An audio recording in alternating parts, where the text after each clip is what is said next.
Now we move to public forum. So first up today we have Andrew and Cleve, who are coming to talk to us about the Big Street Bikers project and the Locky Docks. So welcome, you've got 5 minutes, and if you press the button in the thing, yep, and then just press that so it turns green, yep, and they're shared, so you don't need to press them again to the end. Awesome. Kia ora koutou. Thank you for having us again. We were here in 2019, I believe, and we came to introduce what we were planning to do with the Locky Docks, and now we're coming to say this is what has happened and tell you the success that we've experienced with this prototype, which is leading the nation in terms of electric mobility and sustainable transport. So yeah, we'll just take sure. There's some research that Whakaāe has done to support this, and from our own findings as well. Just to remind you, so our vision is for a happy, healthy, carbon-free Aotearoa, supported by Mercury around the country to do this, and currently installing sites in other cities now. So we've made it free to the public and free to property owners to use this infrastructure for secure parking. This is Robbie Henderson here, who we were introduced to by Vicky Buck when we presented last year, the year before. Rob installed the network here in Christchurch, and now subsequently installing Locky Docks all around the country. So, and his team of contractors and planning people as well. So it's creating business for people here. What the Locky Docks do is create awareness for the safe bike paths and safe routes, provide secure parking and free charging. So one of the key aspects of it is that on the digital screens they have maps on there that we co-designed with the City Council biking team and with Whakaāe. The Whakaāe did some research on it and found that people found them very useful, which we think is really a really important thing in terms of removing the barriers for getting people on bikes and knowing that there are safe ways to get around. There are bike paths and other safe back streets to take. So a really important part of the equation. We're changing out the headlines to prompt more people who drive to take up biking. So it's all keeping it really upbeat. So every time someone locks a bike, we have a data point on that, so we know how many bikes have been parked. It started pretty quietly in June last year when we installed the network, but things have been ramping up over the last 6 months. As you see, 92% of people find it really easy to use. We've had 2,869 bikes parked since then, and 0 thefts. And this is an image of most of the Locky Docks around now. You're seeing them quite full, and requests for a lot of extra sites. Really strong trend developing, and this is where it's getting really interesting. So we're seeing an 18% increase of bikes parked month on month.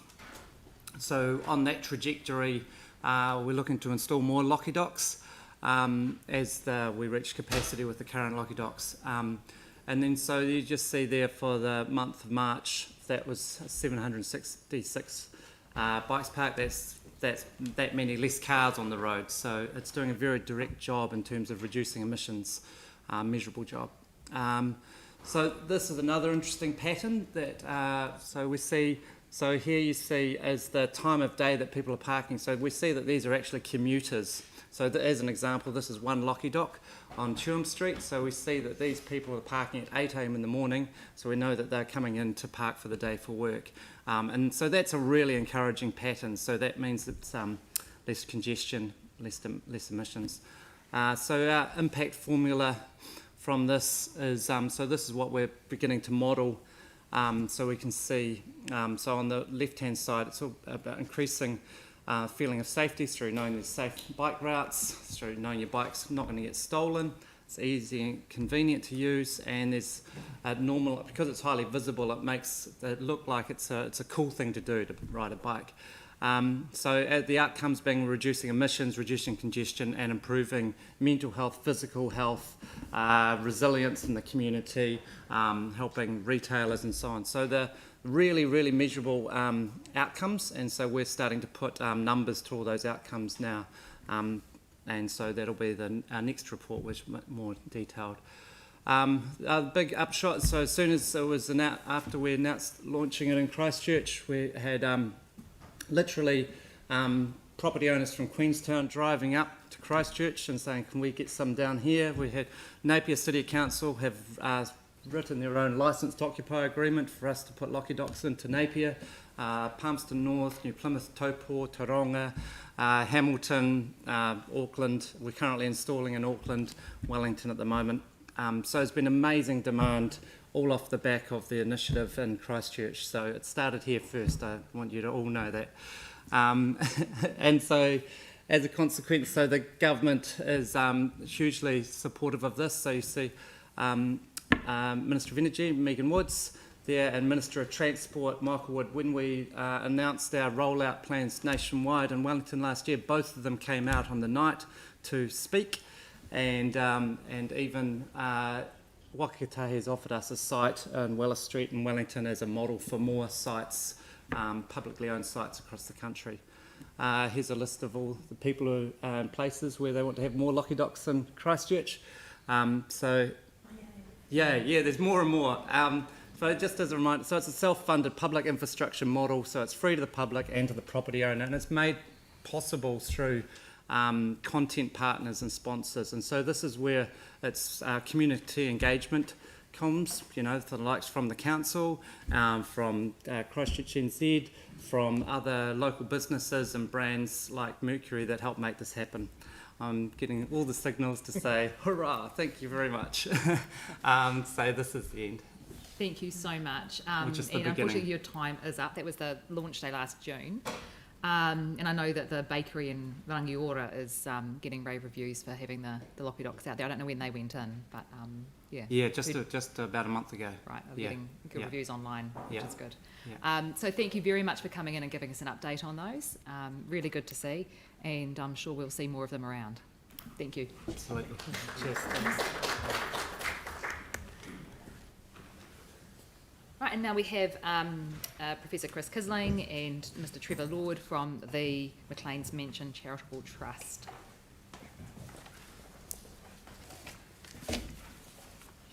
Thank you for coming in today and giving us an update. It's on.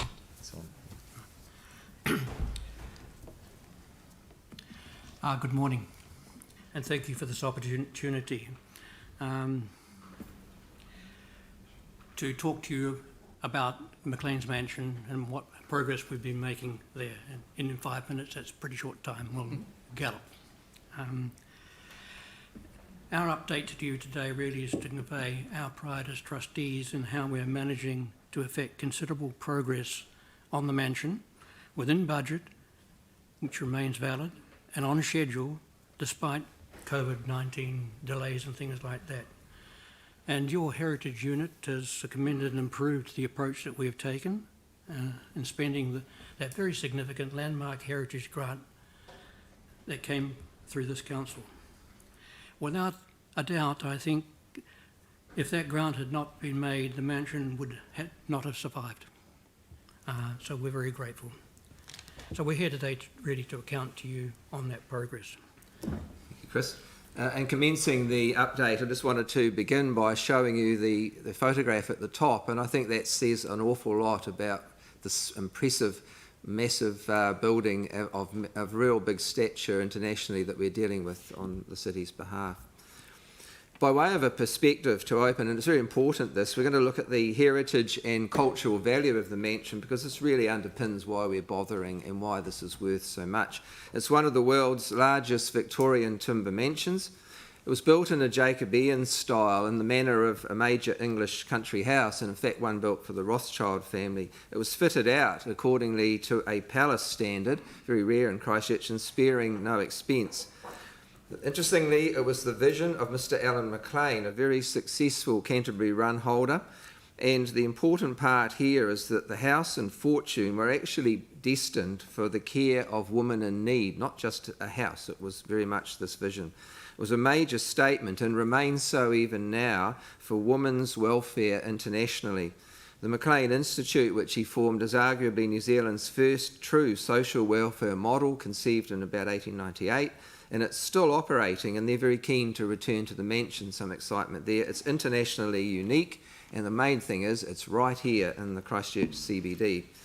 Introducing the project, we first spoke to the committee in mid-2016.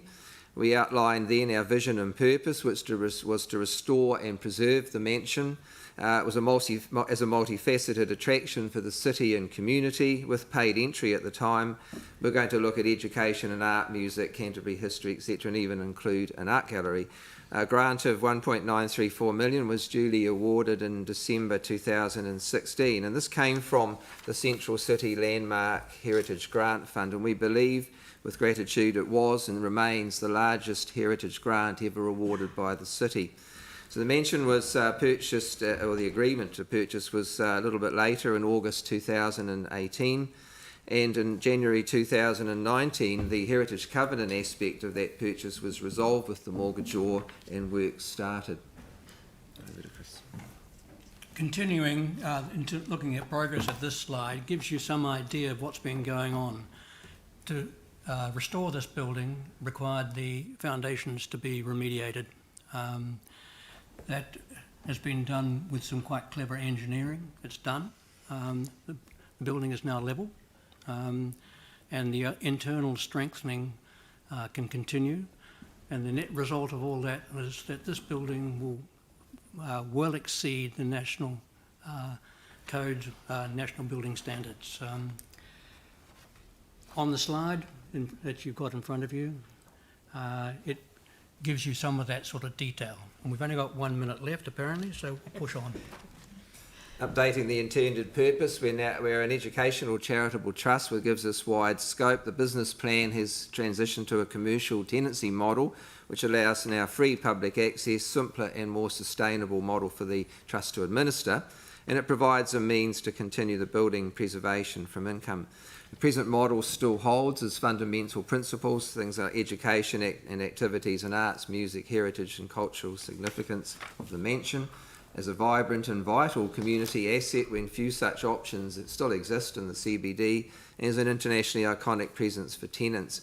We're currently negotiating with the Christchurch School of Music and the Maclean Institute, as I mentioned before, as major users. That could see things like 1,200 students, 40 practice rooms on Saturday, and so on, with some funding required. And it preserves the mansion's original and intended community purpose and social roles. Really, to conclude, anyone who doubted that this significant heritage building could not be restored and made available for future viable use can put those doubts aside. There is, however, no hiding the fact that as a trust we are facing a big hurdle to pay out the Murray family their interest-free 3-year mortgage that they have on the land. We are open, therefore, to suggestions for help to assist us to get to that point from any source whatsoever. I'll leave it at that. Thank you very much, and sorry, you have reached the end of your time there. But thank you for the update, and people have had a chance to read the whole presentation already, and so there may be further communication, I guess, between us in the future. That'd be great. Thank you very very much. much.